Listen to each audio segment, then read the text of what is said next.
Hi everyone and welcome to a Team Loonicorn D.I.Yum video. In this video we'll be cooking up a nacho style dish. We'll be cooking enough for about 2 to 3 people, but if you are really hungry then you may only have enough for just one person. Or if you're having it as a snack then maybe it's enough for 4 people. But firstly let's take a look at the ingredients that we'll be needing.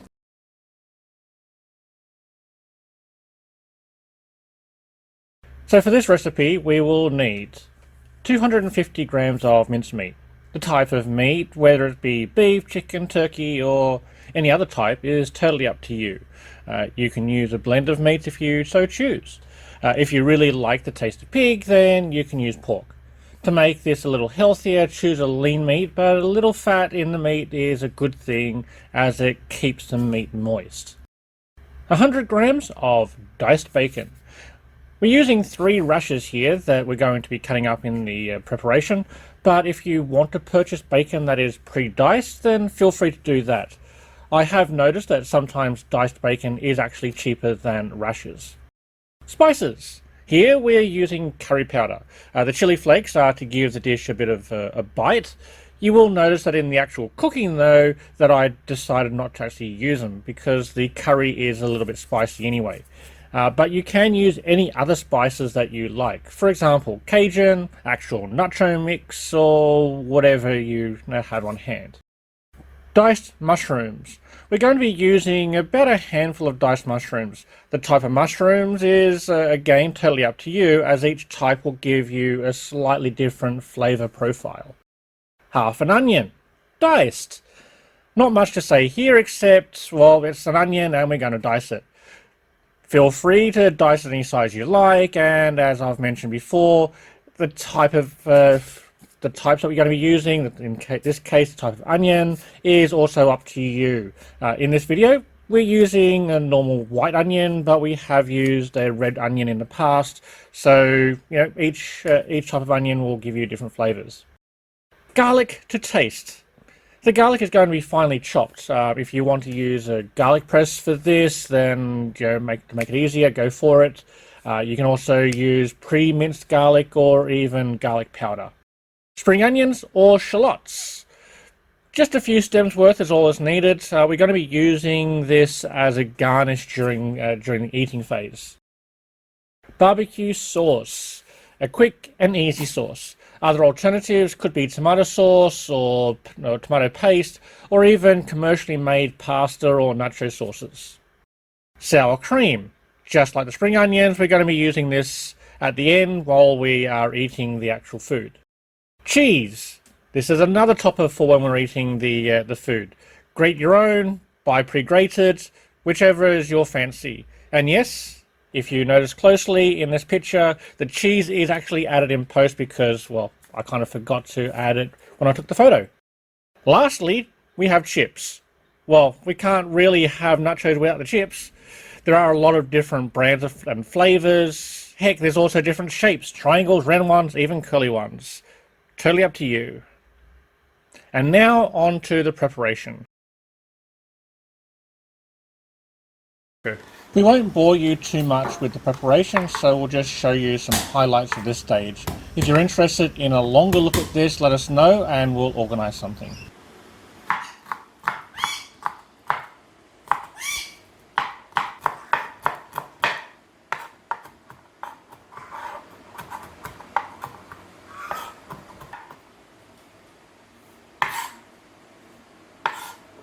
So that's it? Okay. So probably only looking at half an onion.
We're using a relatively large but shallow pan. This is so the heat can get to more of the food at once.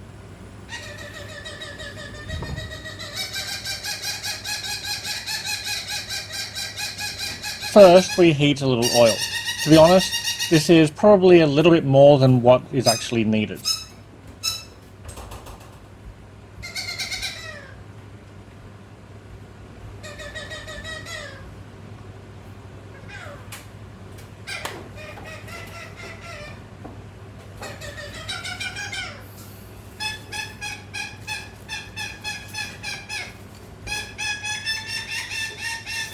To test the heat of the oil, we can either splash a little bit of water onto it, be careful of it splattering though, or we could actually put a few pieces of bacon in it.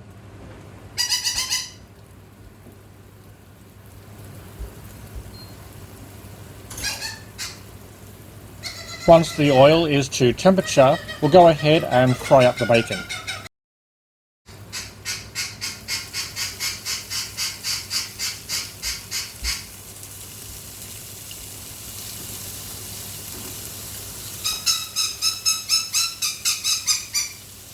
Don't forget to stir it so it doesn't get burnt or stuck to the pan.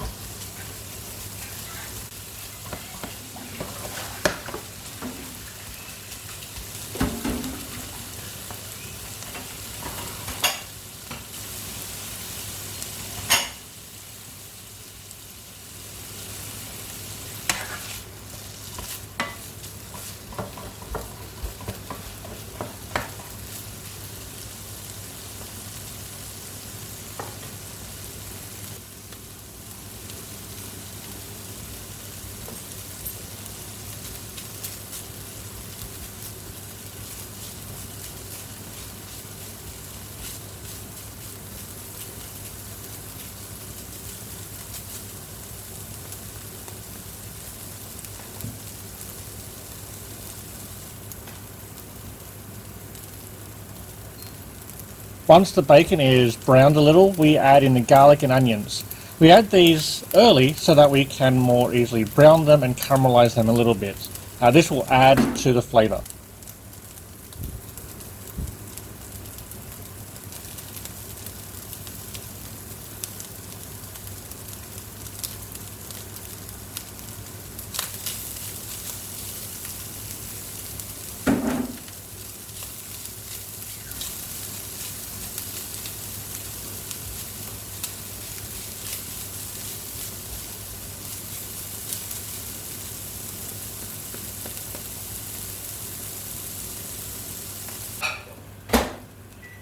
Okay, I think this is ready to put the mince in.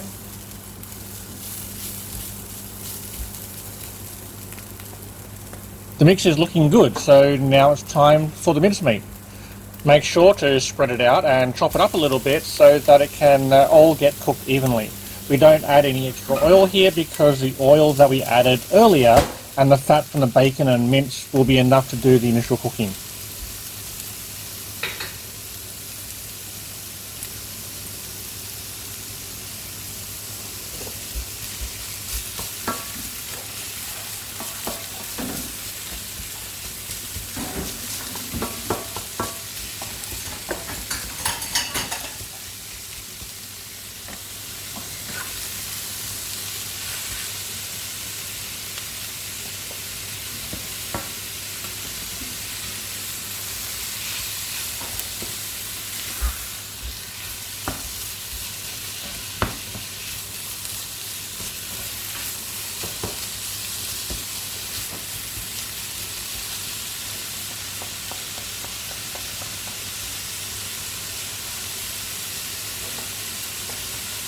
Let the meat cook and then stir it occasionally until it is almost fully cooked.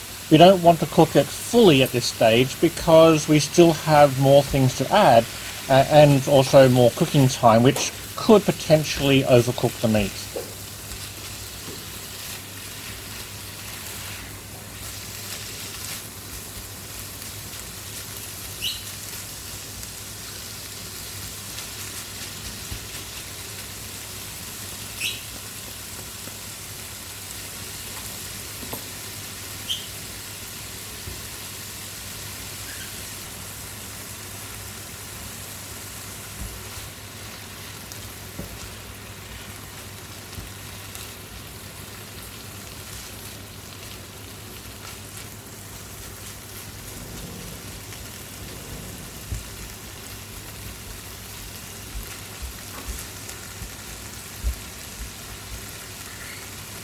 looking good, isn't it? Time to add in the sauce. This might look like a lot of sauce, but once it's mixed through the meat and once we get it into the eating stage, it's actually not that much.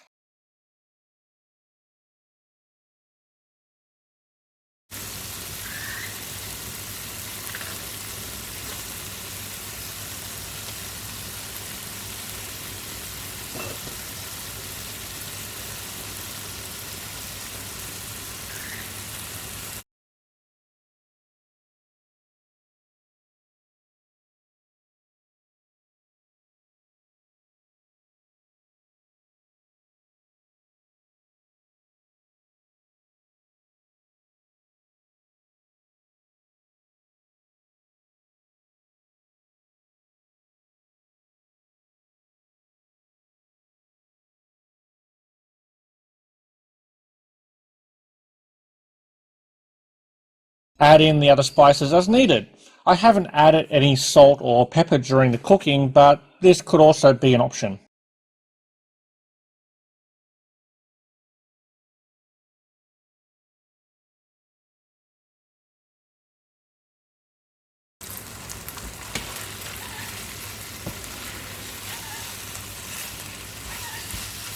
I can smell the curry.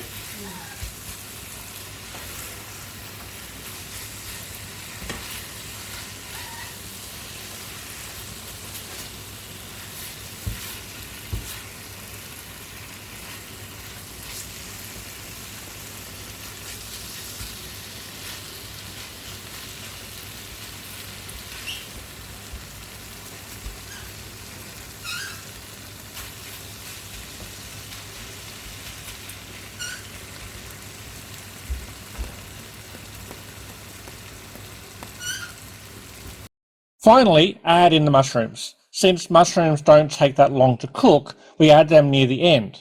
If we added them near the start, they could turn to pretty much just mush rather than mushroom.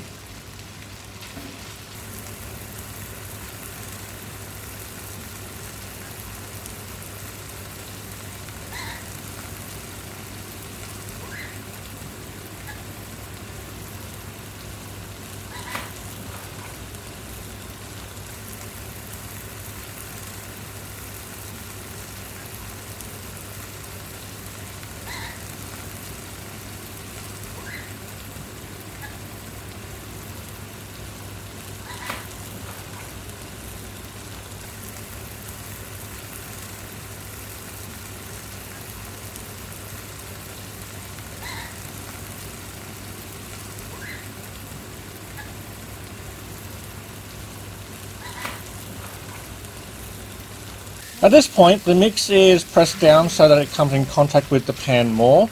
Let it cook a little bit longer than we have before so that it can start to caramelize.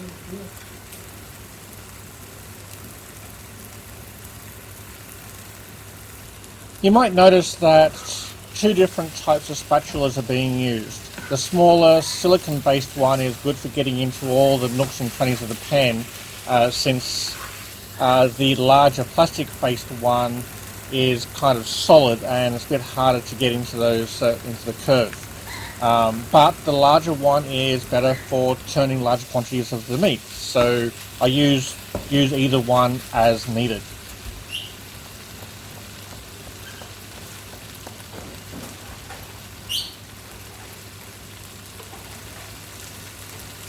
Well, the meat mix looks good. Time to put it into the bowl and get it ready for eating.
We tend to make up a chip one chip at a time instead of making a whole plate.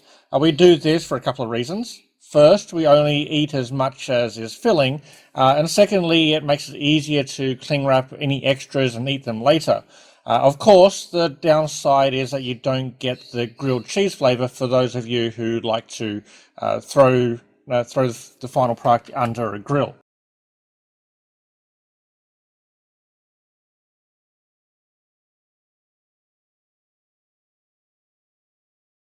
Well, that's it for this video. I hope you enjoyed it. If you have your own favorite nacho recipe, feel free to tell us in the comments. If you want to see more videos like this, please let us know. But until next time, eat all the things. Yay!